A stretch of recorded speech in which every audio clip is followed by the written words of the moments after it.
ধরেন আপনার কাছে ৩-৪ লাখ টাকা আছে, আপনি কি নিবেন? একটা শান্ত, ভদ্র, নির্ভরযোগ্য বাইক নাকি একটা রাগী, হিংস্র রেসিং দানব? আজকে সিদ্ধান্ত আপনার, কিন্তু সত্যটা আমি দেখাবো। আসসালামু আলাইকুম এভরিওয়ান, কি অবস্থা সবার? আজকে এমন দুইটা বাইক নিয়ে কথা বলবো যেটা নিয়ে বাজারে সবচেয়ে বেশি তর্ক হয়।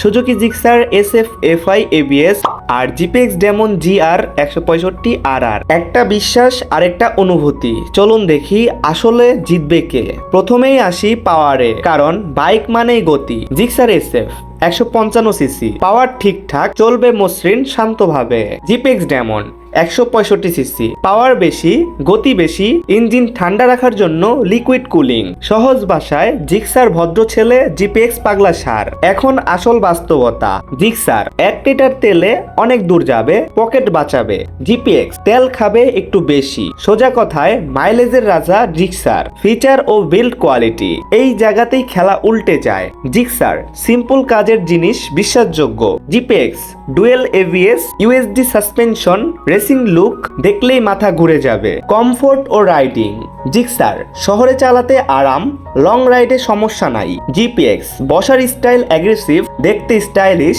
কিন্তু একটু কষ্ট। ডেইলি ইউজের জন্য জিক্সার পারফেক্ট হবে। শো অফ প্লাস স্পিডের জন্য অবশ্যই জিপিএক্স বেস্ট হবে। সব শেষে আসে টাকার হিসাব।